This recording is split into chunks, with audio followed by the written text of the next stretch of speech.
ఆంధ్రప్రదేశ్ రాష్ట్ర రాజకీయాల్లో కూటమి ప్రభుత్వం తీసుకుంటున్న నిర్ణయాలు ప్రతిపక్షానికి దడ పుట్టిస్తున్నాయి. ఒక రకంగా డైరెక్ట్గా పాయింట్కి వచ్చేయాలి అంటే అరెస్టులో వేగం పెరిగిందా, ఈ నేపథ్యంలోనే నాయకులు పరుగులు తీస్తున్నారు అనేది. అంతేకాదు ఇప్పుడు తాజాగా ఈరోజు జరిగిన ప్రచారం కొడాలి నానికి గుండెపోటు వచ్చింది అనేది. కానీ అసలు సమస్య ఏంటి, ఆయనకి ఏదో చిన్న గ్యాస్ట్రిక్ ప్రాబ్లం వచ్చిందంటే ఇమీడియట్గా హాస్పిటల్కి తీసుకెళ్లారు. వెళ్ళిన తర్వాత గుండెపోటు వచ్చిందనే ఒక వార్త, లేదు అసలు ఆయన గుండెపోటు ఏం రాలేదు, ఆయన గ్యాస్ నొప్పితే బాధపడుతుంటే తీసుకెళ్ళాము అనేది ఆయన అనుచరుల తర్వాత చెప్పిన క్లారిటీ. అయితే కూటమి ప్రభుత్వం పెడుతున్న ఇబ్బందులు, లేదంటే బయట జరుగుతున్న అరెస్టులు తీరు చూసి మానసికంగా సిక్ అయిపోతున్నారా వైసీపీ నేతలు, ఈ చర్చ అయితే నడుస్తుంది. ఆ స్థాయిలో వేధింపులు, ఆ స్థాయిలో వేగం పెరుగుతోందా అరెస్టులకు సంబంధించి, ఇదే అంశం మీద చర్చించే ప్రయత్నం చేద్దాం. సార్, ఫస్ట్ నిజంగా నాని గారికి గుండెపోటు ఇందుకే వచ్చిందా? గుండెపోటు అనే ప్రచారం ఎందుకు జరిగింది అనుకోవాలి? ఫస్ట్ వివేకానంద రెడ్డి గుండెపోటు లాగానే ఉంటుంది ఆ రోజు. అంటే ముందు ఎవరేది మాట్లాడితే అది ప్రచారంలోకి వస్తుంది. ఫస్ట్ ఇప్పుడు ఒక పేజీ లాంటివి వస్తున్నాయి కదా, వాటిట్లో ముందు పెట్టేస్తారు గుండెపోటు లేకపోతే ఇదనేది. అది మళ్ళీ ధృవీకరించుకున్నాక చెప్తారు. సాధారణంగా ఏంటంటే అతనికి వచ్చింది గ్యాస్ట్రిక్ ట్రబుల్ అట. గ్యాస్ట్రిక్ ట్రబుల్ గుండెపోట్లాగానే ఉంటుంది, పట్టేస్తుంది, గుండె ఇట్లా పట్టుకుని వెళ్తారు సాధారణంగా. గ్యాస్ట్రిక్ ట్రబుల్ గురించి తెలిసిన వాళ్ళకి బాగా తెలుసు, నాకు బాగా తెలుసు. మా ఇంట్లో మా నాన్న చూసాం. ఆయన్ని దాదాపుగా ఒక 5-6 సార్లు ఆయన విశాఖపట్నంలోనూ, విజయవాడ, గుంటూరు, మన దాన్ని ఏమంటారు, హైదరాబాద్లోనూ, వరంగల్లోనూ గుండె పట్టుకుని పడిపోవడం, అది గుండెపోటు అని చెప్పేసి హాస్పిటల్. అంటే అప్పుడు ఆయన కలెక్షన్స్కి వెళ్ళేవాళ్ళు, షాప్లో పనిచేసేటప్పుడు. ఆ కలెక్షన్స్ డబ్బులు ఆ షాపులో ఎక్కడైనా షాపులో పెట్టి నాకు ఇట్లా గుండెపట్టు నొప్పిగా ఉందనేస్తే తీసుకువెళ్ళడం హాస్పిటల్. హార్ట్ అటాక్ అనేది ఒకసారి వస్తుంది, రెండోసారి వస్తుంది, అంతే తప్పించి అన్నిసార్లు రాదు. దాదాపుగా 4-5 సార్లు అట్లా మళ్ళీ హార్ట్ అటాక్ అని చెప్పి హాస్పిటల్లో చేరడం. ఆ హాస్పిటల్లో డాక్టర్లు ఆ గుండెకి సంబంధించిన ఇంజక్షన్లు అవన్నీ చేస్తుండేవాళ్ళు.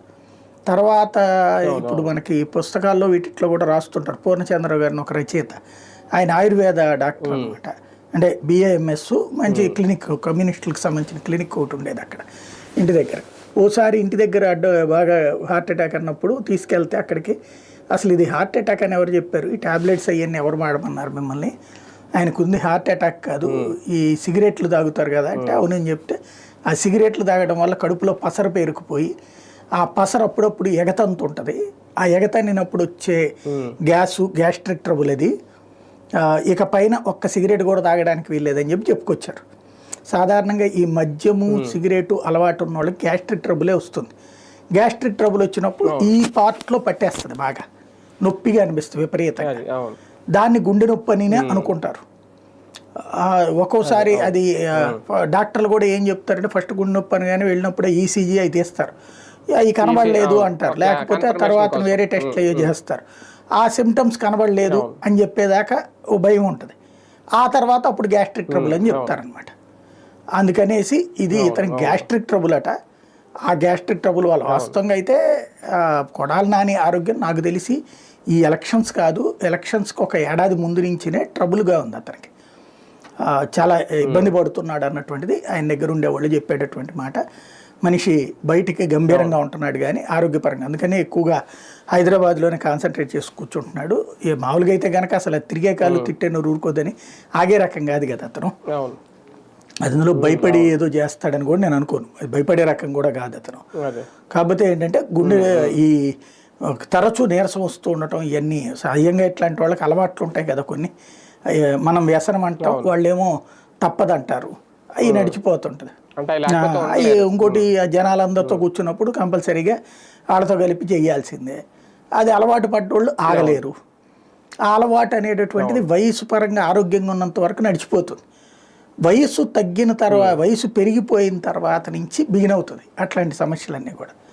అదే ఇప్పుడు ఫేస్ చేస్తుంది, కనబడుతుంది అతనికి. ఒక రకంగా అంటే అదొకటి ఓకే, అది జస్ట్ క్లారిటీ కోసం ఈ ప్రస్తావన, మళ్ళీ ఇదే ప్రచారంలోకి వెళ్ళిపోతుంది జనాలకి కాబట్టి. అంతేకాకుండా ఈ అరెస్టులు, ఈ హడావుడి చూసి మానసికంగానే అలాగే శారీరకంగా కూడా సిక్ అవుతున్నారా వైసీపీ పరిస్థితి ఉంటే కనుక ఈ పాటికి 300 మంది చచ్చిపోవాలి కదా, లేదా ఆసుపత్రి పాలవ్వాలి కదా. ఒత్తిడి ఉండదు అని చెప్పను, కానీ రాజకీయ నాయకులు ఒత్తిడికి భయపడిపోతారని నేను అనుకోను. కార్యకర్తల్లో ఆ భయం ఉంటుంది. కార్యకర్తలు ఎక్కువ మంది బయటకు ఎందుకు రావట్లేదంటే ఆ భయం ఉంది. ఎందుకు ఏదో ఒక కేసు మళ్ళీ మనం కోర్టులు ఇళ్లలో లేడీస్ కూడా ఒప్పుకోరు అనమాట, ఎందుకు మీకు అనవసరంగా ఈ పెంట అంతా అని చెప్పేసి అంటారు, అందుకని ఆగుతారు. నాయకులు అట్లాగా ఉండలేరు. నాయకులు అట్లుంటే కనుక ఉపయోగం ఉంది. అయితే కార్యకర్తలు కూడా కమిటెడ్ కార్యకర్తలు ఉంటారు. అలా ఏముంది ఏం చేస్తాడో సొయ్యి చూద్దాం అని చెప్పేసి అనేటటువంటి వాళ్ళు ఉంటారు. లేకపోతే ఇవాళ ఇది మీరు అబ్జర్వ్ చేస్తే గతంలో కరోనా అయిపోయి చివరికి చంద్రబాబు గారు అరెస్ట్ అప్పటిదాకా కూడా పెద్దగా కార్యకర్తలు బయటికి రాలే తెలుగుదేశం వాళ్ళు. మనం ఇంతకుముందు చాలాసార్లు అనుకున్నాం. ఈవెన్ చంద్రబాబు గారిని అరెస్ట్ చేసి ఇక్కడ దాకా తీసుకొచ్చేదాకా పాప ఆయన అందుకోసమే బై రోడ్డు వెళ్తానన్నారు, ఫ్లైట్లో తీసుకెళ్తానంటే కూడా వద్దన్నారు. చేస్తే ఒక చిలకలూరుపేట దగ్గర తప్పించి పెద్ద ధర్నా చేసిన వాళ్ళు కూడా లేరు.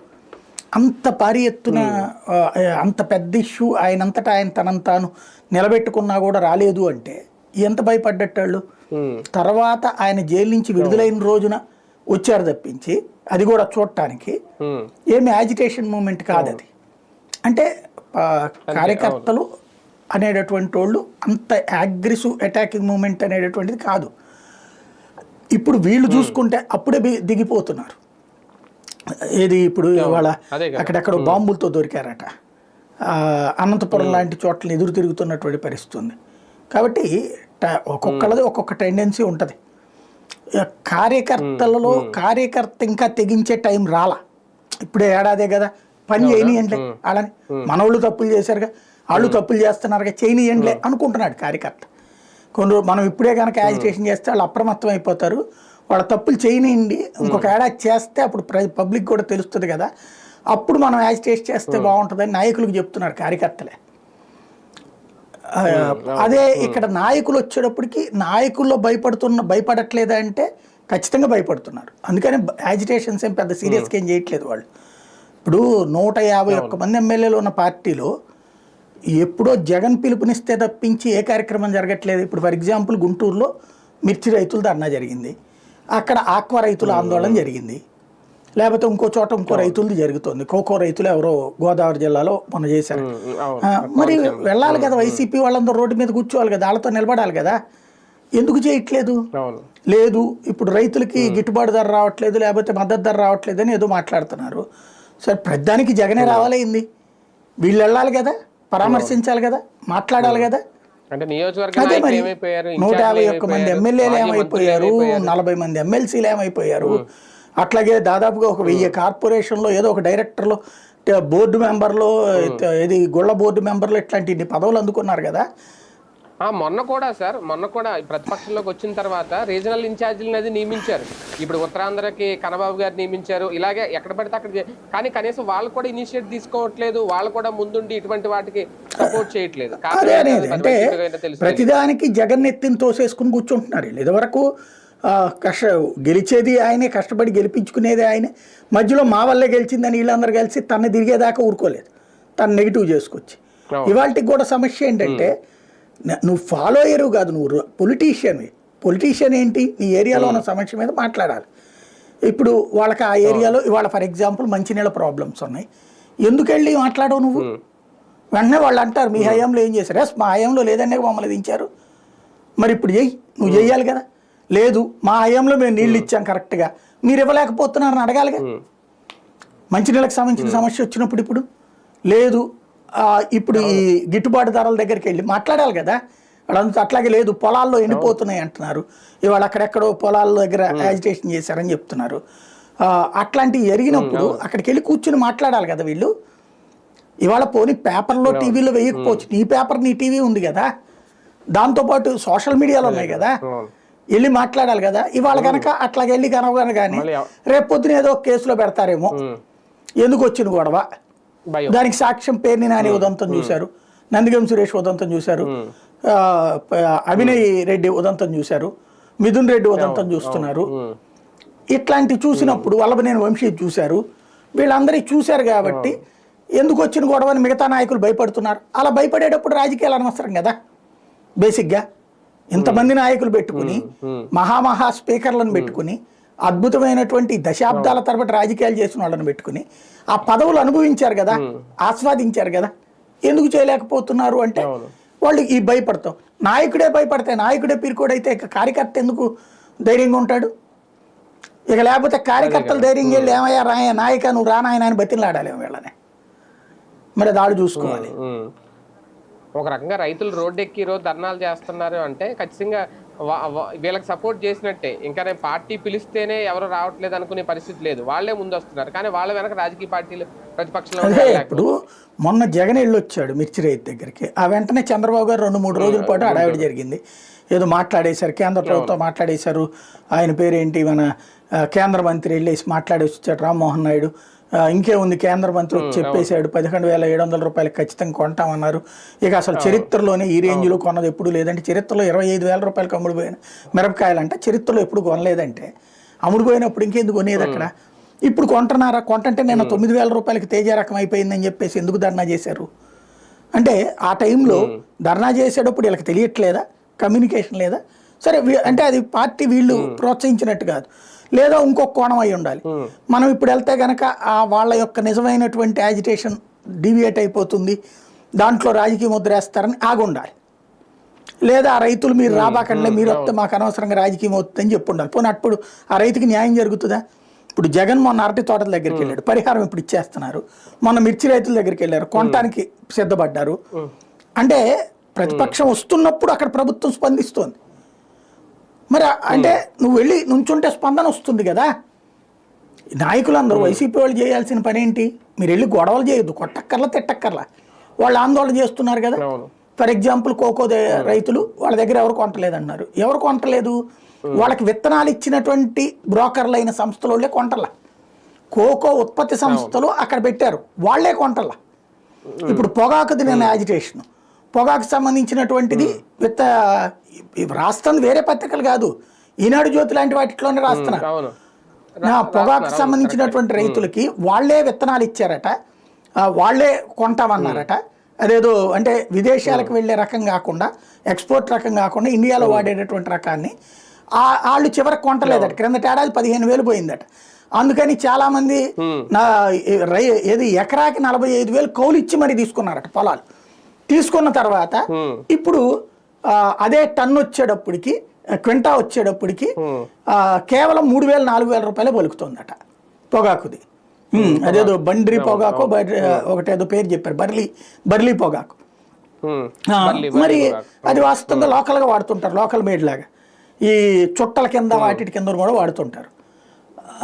ఈ మిర్చి కూడా అంతే కదా సార్, వాళ్ళు 13,000 వరకు వెళ్ళింది, 7,000 పడిపోయింది. ఇప్పుడు 7,000 నుంచి 9,000 అక్కడ కోకోనట్ది అదే సమస్య, కోకో వాళ్ళది అదే సమస్య అయింది. ఇట్లాంటివన్నీ స్థానికంగా ఉన్న వైసీపీ నాయకులు, మరి ఎమ్మెల్యేలు, మంత్రులుగా చేసిన వాళ్ళు, ప్రతి జిల్లాలో కూడా మంత్రులుగా చేసిన వాళ్ళు ఉన్నారుగా, ఒకళ్ళు ఇద్దరు, వాళ్ళందరూ కలుసుకుని చెయ్యాలి కదా. ఒక మంచి అవకాశం. ప్రజలంతటా ప్రజలు ఉద్యమిస్తుంటే స్పందించలేని ప్రతిపక్షం ఏంటో నాకు అర్థం కావట్లా. వీళ్ళందరూ అంటే అధికారం ఉన్నప్పుడు మాత్రమే అందుకుని దాంట్లో సంపాదించుకుని ఆ తర్వాత వెళ్ళిపోతారా? మరి ఇంకెందుకు డెమోక్రసీ? శుభ్రంగా వీళ్ళందరూ రాజకీయాలు మానేమనండి, మంచి కుర్రోళ్ళు వస్తారు, యువతరం వస్తారు, లేకపోతే కమ్యూనిస్టులన్నా వస్తారు, చక్కగా వాళ్ళన్నా పని చేసుకుంటారు, వాళ్ళ చిన్న సమస్య వచ్చినప్పుడు అలా స్పందిస్తుంటారు. అవును, ఇంకా వాళ్ళు ఎలాంటి రాజకీయ పేక్ష చూసుకోరు, ఎలాంటి పదవులు ఆశించరు, ఒక రకంగా వస్తారు. కానీ ఒకటి సార్, అంటే కూటమి ప్రభుత్వం కూడా చాలా వ్యూహాత్మకంగా వెళ్తుంది. అరెస్ట్ చేసేసి లోపలేసేస్తే ఓకే, ఒక పోసాన్లాగా, వంశీలాగా ఇంకో రకంగా కాసేపు విడదల రజనీకి నోటీసులు ఇస్తారు, లేదంటే కాకానికి ఇస్తారు, లేదంటే రోజా అని కాసేపు, కొడాలి నాని అని కాసేపు. అంటే వీళ్ళందరినీ టచ్ చేసి వదిలేయడం కూడా, అంటే వదిలేశారని నేను అన్నగాని టచ్ చేసేసి హోల్డ్లో పెట్టడం. ఎప్పుడు అరెస్ట్ అవుతారా వీళ్ళందరినీ బిక్కుమంటూ వాళ్ళే ఉండడం, వాళ్ళతో పాటు మేము కూడా ఉన్నామేమో లైన్లో అని చెప్పి మరికొంతమంది భయపడడం. అంటే ఇలాగా భయపెట్టి కాలం గడిపేసే రాజకీయం అన్న కొత్తగా ఇప్పుడు ఆ వ్యూహం ఏమైనా నడుస్తుంది? మీరు చెప్పిన మైండ్ గేమ్ నడుస్తుంది, కానీ అందుకోసం వీళ్ళు ఆగుతున్నారని నేను అనుకోను.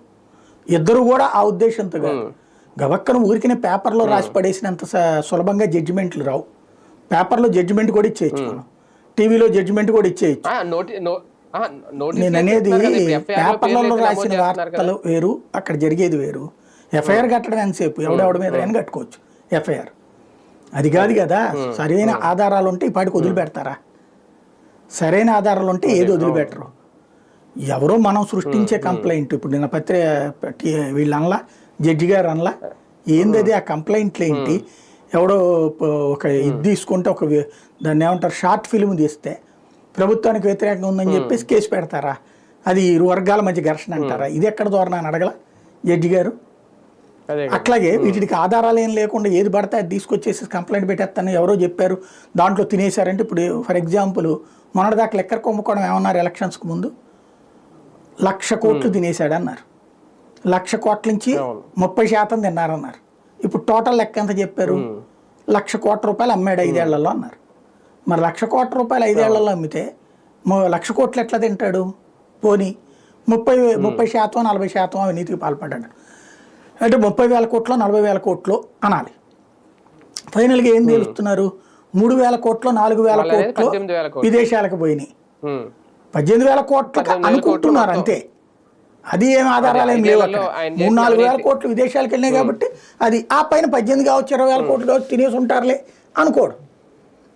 ఇట్లాగా ఇప్పుడు ఇదివరకు 1,00,000 కోట్లు జగన్ తిన్నాడని చివరికి 1,500 కోట్లు ఎట్లయిందో అదే కాన్సెప్ట్. ఇప్పుడు 14.5 లక్షల కోట్ల అప్పు ఫైనల్గా 5.5 లక్షల కోట్ల అప్పు పార్లమెంట్లోనే చెప్తారు.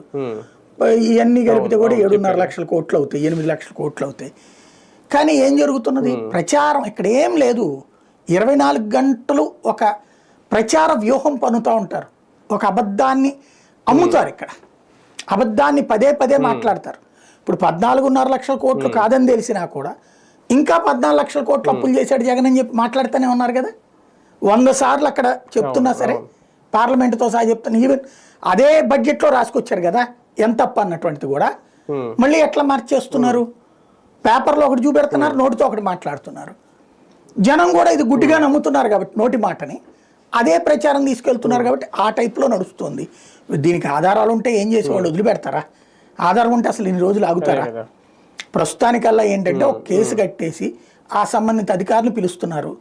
వాళ్ళతో నువ్వు గనక మళ్ళీ కంటిన్యూ అవ్వాలనుకుంటే లేదా ఎంతకంటే మంచి పోస్ట్ కావాలనుకుంటే మేము చెప్పినట్టు చెప్పు అని చెప్పేసి తీసుకెళ్ళి 164 స్టేట్మెంట్ ఇప్పిస్తున్నారు. ఆ 164 స్టేట్మెంట్ ఆధారంగా కేసు అంటున్నారు. 164 స్టేట్మెంట్ ఆధారం కేసు కట్టడానికి కుదరదు. అది ఒక ప్రాథమికమైనటువంటి ఆధారం కింద తీసుకుని దాని ఎవిడెన్స్ పట్టు రావాలి. లేదా డబ్బులు ఎక్కడ తిన్నారు? ఫర్ ఎగ్జాంపుల్ మొన్నటిదాకా ఏం చెప్పేవాళ్ళు, దాని పేరేంటి, ఋషికొండలో తినేశారు. ఋషికొండలో ఈడ్చిపెడిదంతా 450 కోట్లతో అది మొత్తం కట్టారు. ఇప్పుడు సెక్రటేరియట్కి ఎంత కడుతున్నారు? 1000 కోట్లు 1,500 కోట్లు ఖర్చు పెడుతున్నారు కదా దానికి. మరి అంత విశాలమైనది వీళ్ళే చెప్తున్నారు కదా, ప్యాలెస్, రాజ ప్యాలెస్ అని చెప్పేసి. అంటే రాజుల ప్యాలెస్ తరహాలో కట్టిన దానికి ఆఫ్టర్ ఆల్ అయింది 500 కోట్లు. ఇక్కడ ఎంతగా అయింది? ఇదివరకు 1000 కోట్ల రూపాయలు అయింది. ఇది తాత్కాలికమైనటువంటి నిర్మాణం. ఇప్పుడు లెక్క చూస్తే అది ఇంకా అంతకి 4 ఇంతలు అవుతుంది ఖర్చు. మరి అప్పుడు ఇవన్నీ మాటలు చెప్పడానికి బాగుంటాయి, ప్రాక్టికల్గా వచ్చేటప్పుడు కుదరదు. కాబట్టి వీళ్ళు అంత అమాయకంగా ఏం ఆగట్లా. కాకపోతే ఏంటంటే గొంతు మీద నీ పీక మీద కత్తి ఉంటుంది రోయి అని ఒక హెచ్చరిక అధికార పక్షం చేస్తుంది. కానీ ప్రతిపక్షం యాజిటేషన్స్ చేయడానికి భయపడే పరిస్థితి అయితే కూడా ప్రభుత్వం. నేను అనుకునేదైతే 2 కోణాలు ఉంటుంది. ఒకటి భయపడటం, అది తక్కువ ప్రయారిటీ. ఎందుకంటే వీళ్ళెవరు భయపడే క్యారెక్టర్లు కాదు. మొరట లేకపోతే మొండితనం ఉన్న బ్యాచ్.